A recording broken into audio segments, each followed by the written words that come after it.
अवधूत चिंतन श्री गुरुदेव दत्त।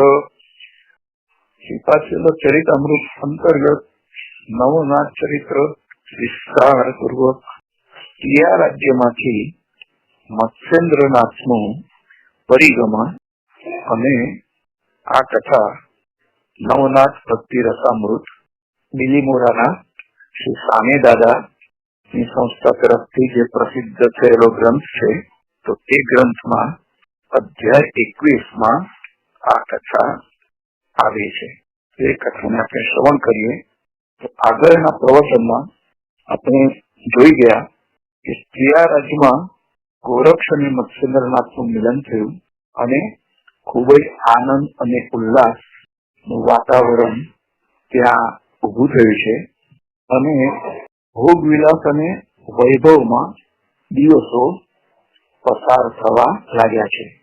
ટીયા રાજ્યની રાણી ચિલોતરા ગોરક્ષને પોતાના પુત્ર સમાન ગણે છે અને તેને અનેક પ્રકારના વસ્ત્રાભૂષણો અને અલંકારોથી શણગારે છે કે જેના થકી એ આ વસ્ત્ર અલંકારો થી મોહ પામીને અહીંયા જેટલા દિવસ વધારે રહે તો એટલા દિવસ મત્સ્યેન્દ્રનાથ નું સામિપ્ય પણ રાણીને મળે અને મીનનાથ પણ ગોરક્ષ પ્રત્યે અપાર હેત દર્શાવી રહ્યો હતો અને ગોરક્ષની દરેક ઈચ્છા પણ પૂર્ણ કરવામાં આવતી હતી।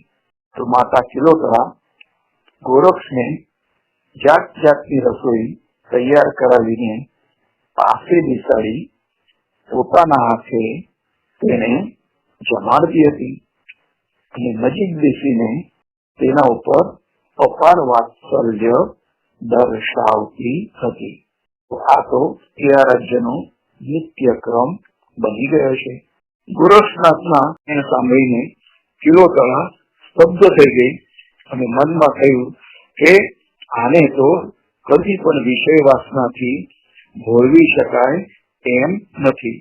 છતાં ફરી પાછી એક શોખથી ફેંકી જોઈ કે થોડા દિવસ વીત્યા પછી એક સુંદર અને ચતુર દાસીને ગોરક્ષની સેવામાં એને મોકલી આપી છે અને કોઈ પણ પ્રકારે ગોરક્ષને ભોળવવા માટે તેને સૂચના આપી હતી।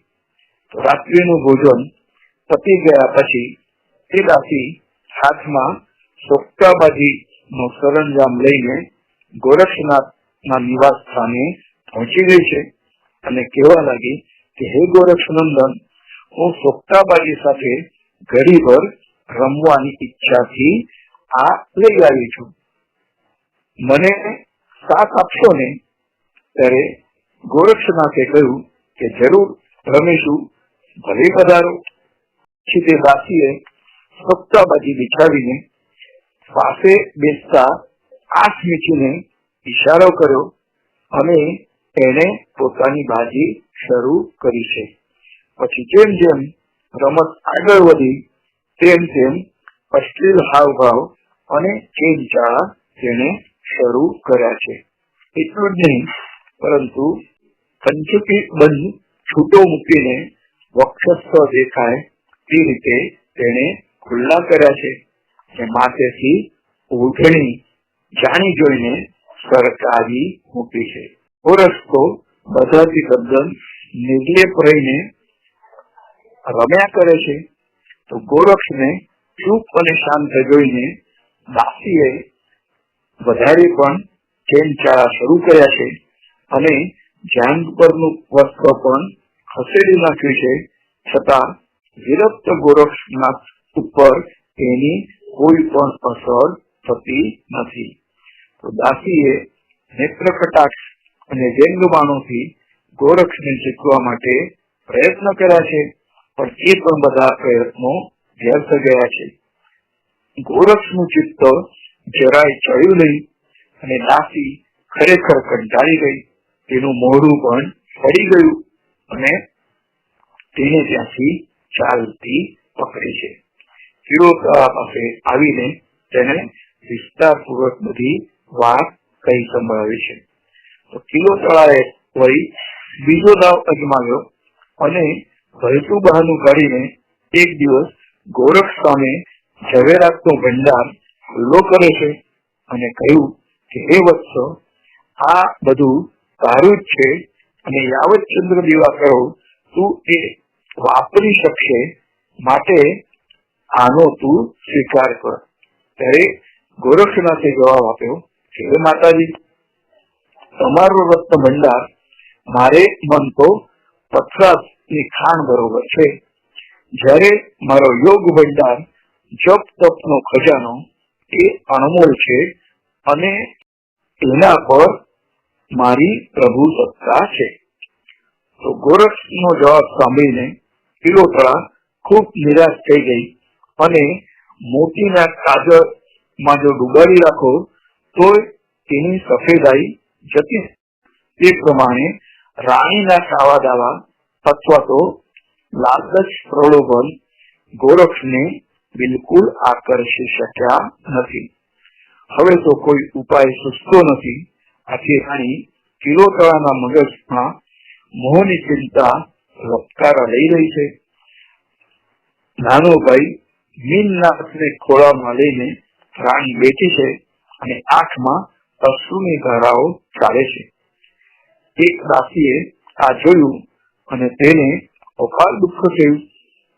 પોતાની રાણીની આંખમાં આંસુ એટલે તેને રાણીને કહ્યું કે હે સ્વામીની, તમે મનમાં દુઃખ લાવશો નહીં. હું કોઈ પણ રીતે ગોરખને મોહપાશમાં બાંધીશ. આમ કહીને એ રાણીને સમજાવવા લાગી છે.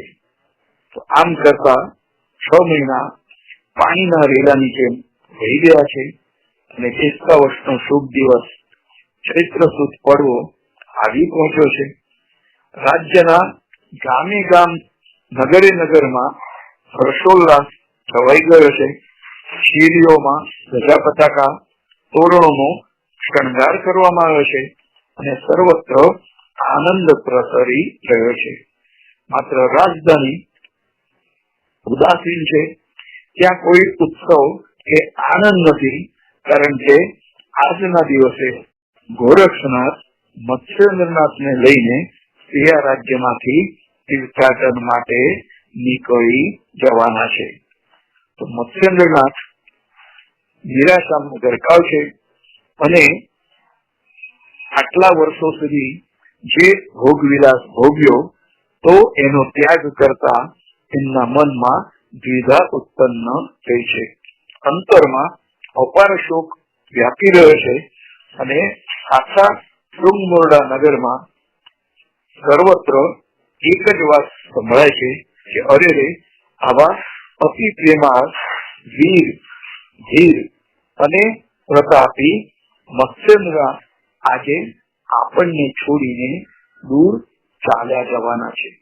તો પછી અમારું સંરક્ષણ અને સંગોપન કોણ કરશે? આ આનંદ ઉત્સાહ પછી ફરી આપણને ક્યારે પાછો મળશે?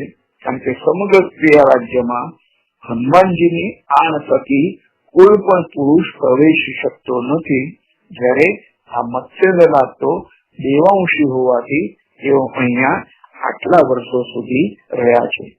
તો યુવતીઓ મત્સ્યેન્દ્રનાથના ગુણો સંભાળીને આકરણ કરવા લાગી છે અને એના જેવા ઉદાર, પ્રજાવત્સલ અને સોહામણા તેમજ સભામાં સૂર્યની જેમ પ્રકાશતા રાજવી હવે ક્યારેય જોવા નહીં મળે, એનું પ્રજાજનોને દુઃખ હતું. એમ કહીને સર્વ નગરજનો વિલાપ કરવા લાગ્યા છે અને ગોરખને બધા અપશબ્દો અને ગાળો દેવા લાગી છે. તેમણે આવીને અમારા રંગમાં ભંગ પાડ્યો તેમ બધી યુવતીઓ કહેવા લાગી અને ચોરની જેમ ગામમાં પીસીને ગોરખે શાહુકારની જેમ મત્સ્યેન્દ્રને બળાત્કાર કરે એ પોતાની સાથે લઈ જાય છે એમ તેમને લાગ્યું. અરે મત્સ્યેન્દ્રનાથ, હા મત્સ્યેન્દ્રનાથ એમ બોલતી બોલતી ગામની યુવતીઓ અને પ્રૌઢાઓ નગરની શેરીઓમાં કલ્પાન કરતી આળવટવા લાગી છે. આ બાજુ ગોરક્ષનાથ પોતાના નિત્ય સંગી સાધનો કુબડી ફાવડી પહેરીને શરીરે ભગવો વેશ ધારણ કરી કંબલની કમરબંધ બાંધીને ગળામાં માળા તેમજ શિંગી શૈલી અને સારંગી વગેરે સજાવીને મત્સ્યેન્દ્રનાથની પાસે હાજર થયા છે અને તેમના ચરણોમાં માથું નમાવી આદરથી ઉભા રહ્યા છે. તો મત્સ્યેન્દ્રનાથ સ્થિર નિશબ્દ જોઈ રહ્યા છે અને ગોરક્ષે ગુરુદેવની વ્યગ્રતા અને વ્યાકુળતા જોઈને કહ્યું કે હે સ્વામી મહારાજ, સમય થઈ ગયો છે, માટે પ્રયાણ માટે ઉતાવળ કરીને ઉઠો. તિલોતરા પાસે જ ઉભી હતી અને તેણે સહજ નેત્રે ગોરક્ષને કહ્યું કે જરા થોડી જા વત્સ, ભોજન કરીને પછી જજો. પછી ભોજનશાળામાં બધા ગયા છે અને પોતાના જાતે જ રાંધીને ગુરુ શિષ્યને એક પંગતે તિલોતરા રાણીએ જમવા બેસાડ્યા છે અને પીરસતા બોલી છે કે હે મહારાજ મત્સ્યેન્દ્રનાથ, તમે આ રાજ્ય તેમજ બધો વૈભવ છોડીને પોતાના દેશમાં જઈ રહ્યા છો, પણ તમારા પુત્ર મીનનાથને કોને ભરોસે મૂકી જાઓ છો? ત્યારે મત્સ્યેન્દ્ર જવાબ આપ્યો કે હે શુભાનની, તારા મનમાં જેવી ભાવના હોય તેવી જ રીતે આચરણ અમે કરીશું અને મીનનાથનું રક્ષણ તું કરજે. તો તિલોતરા આ સાંભળીને તરત જ બોલી ઉઠી કે હે નાથ, તમે મીનનાથને તમારી સાથે લઈ જાઓ અને એનું સંગોપન કરજો અને રક્ષણ પણ કરજો, કારણ કે તમારા પિતા જે ઉપરીચર વસુના શાપના પ્રભાવે હું અહીંયા સ્વર્ગમાંથી પૃથ્વી પર આવી છું અને હવે શાપનું નિવારણ થવાનો સમય આવી ગયો છે અને મારે પણ હવે સ્વર્ગમાં પાછું જવાનું છે અને હું પણ હવે સિંહલ દ્વીપમાં પાછી ફરીશ. તો પછી આ મીનનાથ એકલો અહીં પડી જશે અને એનું રક્ષણ વળી કોણ કરશે? વળી મારુતિના ભૂભૂતકારથી પણ તેને માટે મૃત્યુનો ભય છે. માટે આજ સુધી તો તમે હતા, આથી તેનું તમે રક્ષણ કર્યું, તો હવે હું પણ સ્વર્ગમાં જઈશ અને તમે પણ અહીંથી નીકળી જશો, તો મીનનાથને પણ તમે સાથે લઈ જાઓ. તો મત્સ્યેન્દ્રનાથે પણ મરક હસતા કહ્યું કે જરૂર, તું એની ચિંતા ન કર, એને પણ મારી સાથે લઈ જઈશ. તો આ રીતથી તિલોતરા રાણી મત્સ્યેન્દ્રનાથ અને ગોરક્ષનાથ અને સાથે સાથે મીનનાથને પણ વિદાય કરવા માટે તૈયાર થઈ ગઈ છે અને બધા ભોજન કરીને ઉઠ્યા. તિલોતરા પણ જમી પરવારીને મીનનાથ પાસે આવી ઉભી રહી છે અને એના મોઢામાંથી શબ્દો નીકળતા નથી. અંતરમાં વિરહ અને વિષાદની અપાર વેદના આંસુ થઈને આંખથી છલકાતી રહી છે. મત્સ્યેન્દ્રના લાડ દુલાર અને પ્યારને યાદ કરીને મૈનાકીની રડવા લાગી છે. મીનનાથની માયા મમતા હૃદયમાં શૂળની જેમ ભૂંકાઈ રહી છે. સમગ્ર વાતાવરણ શોકથી ભરપૂર થઈ ગયું અને નગરની નારીઓના નયનોમાં પણ નીરની હેડીઓ વધી રહી છે. ગોરક્ષનાથ સાંભળે તેમ બધી બોલવા લાગી કે હે ગોરક્ષ, આવું કઠોર કાળજું કરીને તું અમારા પ્રાણ મત્સ્યેન્દ્રને લઈ જતો નહીં, બિલકુલ લઈ જઈશ નહીં. આ અપાર ધન વૈભવ અને સુખ સંપત્તિ અને રાજઘાટને છોડીને જંગલમાં તને શું મળશે? સકળ પ્રજાના માન સન્માન અને આદરના અધિકારી એવા અમારા પ્રાણાધાર નાથને જંગલમાં કેવી રીતે પાવશે? ત્યાં તો કાંટા અને ઝાકડા હશે? ખનકાસન છોડીને ઘાસની પથારીમાં કેમ કરીને તેઓ સૂઈ શકશે? પકવાન છોડીને કંદમૂળ કેમ એમને ભાવશે? વિગેરે આલાપ પ્રલાપ અને વિલાપથી સુંદરીઓ સમૂહરુદન કરવા લાગી છે. ગોરક્ષ સ્વસ્થ ચિત્તે નિશ્ચલ મને નિર્લેપ ભાવે આ તમાશો જોઈ રહેવા લાગ્યો. અને ચાલો હટો અહીંથી, અમારે આ સુખ સંપત્તિ અને રાજપાટ શું કરવા છે? અમારે તો આકાશનું ઓઢણું અને પૃથ્વીનું પાથરણું મળ્યું એટલે બસ. અમારું લક્ષ્ય તો અલક્ષ્યમાં છે, માટે દૂર હટો. અને ગૌર બંગાળીણીઓ એમ કહીને બધી સ્ત્રીઓને પગમાં માથા પછાડતા છોડીને ગોરક્ષ કિલોતળાને નમન કરીને કાંધે મીનનાથને બેસાડી મત્સ્યનાથ સાથે ગામની બહાર આવી પહોંચ્યો છે. કિલોતળાએ ગોરક્ષની ચોરી છુપીથી એક સોનાની ઈંટ મત્સ્યના જોડીમાં નાખી દીધી છે અને પછી આક્રમણ કરતી મત્સ્યના પગમાં તે પડી છે. ગોરક્ષે તેને ધીમે રહીને ઉઠાડી અને રાણીએ ગોરક્ષના ગળામાં હાથ નાખીને મત્સ્યેન્દ્ર અને નીચનાથની સોંપણી કરી કહ્યું કે હે વત્સ, એક વૃદ્ધ અને બીજો બાળક એમ બે જણાનો તું બરાબર સંભાળ રાખજે. મત્સ્યેન્દ્રનાથ અશક્ત છે, વૃદ્ધ થવા આવ્યા છે અને બાળકની જેમ વારંવાર એમને ભૂખ લાગે છે. તો બીજી બાજુ નીલનાથ એકદમ નાનો બાળક છે. તે બંનેની ખાવા પીવા અને રહેવા કરવામાં બરાબર કાળજી રાખજે. તારા ભરોસે બંનેને સોંપ્યા છે. આમ કહીને જોર જોરથી વિલાપ કરવા લાગી છે. ગોરક્ષને કહ્યું કે હવે અહીં જાજીવાર રોકાવામાં મજા નથી. તરત જ ગુરુ મત્સ્યેન્દ્રનાથનો હાથ પકડી મીનનાથને ખભે બેસાડી તેઓ ચાલી નીકળ્યા છે અને દૂર પર્વતની આડમાં ત્રણે દેખાતા બંધ થયા ત્યાં સુધી કિલોતળા સજળ રહીને ત્યાં ઉભી રહી છે. કિલોતળાના વિલાપથી વનમાં પશુ પંખી અને પ્રાણીઓ પણ શોકાતુર થઈને રડવા લાગ્યા છે.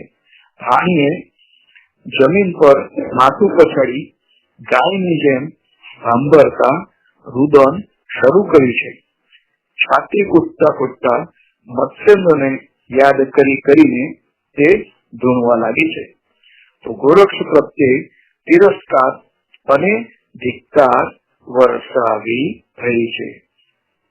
કિલોતળાની આવી દુઃખદ પરિસ્થિતિની ઉપરીચર વસુને સ્વર્ગમાં ખબર પડી છે એટલે તરત જ તે વિમાનમાં બેસીને કિલોતળા પાસે આવી પહોંચ્યો છે અને તેનો હાથ પકડી કહેવા લાગ્યા છે કે અરે રે, આ તું શું કરી રહી છે? તું તો સ્વર્ગની સુંદરી છે અને પૃથ્વી પર શાપને લીધે આવી પડી છે. હવે શાપનું નિવારણ ની ઘડી આવી રહી છે તો તારે હવે પાછું સ્વસ્થાને એટલે સ્વર્ગમાં જવાનું છે. તેમાં આટલું બધું દુઃખ શાને માટે છે? ચાલ ઉઠ, મારી સાથે ચાલ. આમ કહીને તેને માથે હાથ ફેરવીને તેને સાંત્વન આપ્યું અને તેના આંસુ લૂછી નાખ્યા છે અને તેને વિમાનમાં બેસાડીને એ સ્વર્ગમાં લઈ ગયો છે. તો મોહમાયાનો પ્રબળ આવેગ ભલભલા જ્ઞાની અને વૈરાગીને કેવો વિવશ કરી મૂકે છે તેનો બોધ આ કથામાં મળે છે. તો માણસ ગમે તેટલો વૈરાગ્યશીલ હોય પણ જો એ ભોગ વિલાસમાં સતત એની નજીક રહે તો એની પણ એના ઉપર અસર થતી હોય છે. આથી જ્ઞાનીઓ ભોગ વિલાસને દૂરથી ત્યાજ્ય માનતા હોય છે. અવધૂત ચિંતન શ્રી ગુરુદેવ દત્ત. નવનાથ ચરિત્રની આ કથા આપણે અહીંયા જોઈ અને સિયા રાજ્યમાંથી મત્સ્યેન્દ્રનાથનું પરિગમન એ અધ્યાય 21 એ કથા આપણે શ્રવણ કરી. અને આ જે ગ્રંથ છે નવનાથ ભક્તિ રસામૃત, તો એ સાને દાદા વિરચિત બિલીમોરાના સંસ્થા દ્વારા આ ગ્રંથ પ્રકાશિત થયો છે. અવધૂત ચિંતન શ્રી ગુરુદેવ દત્ત.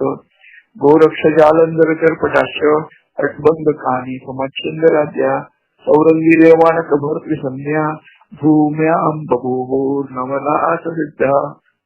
અવધૂત ચિંતન શ્રી ગુરુદેવ દત્ત.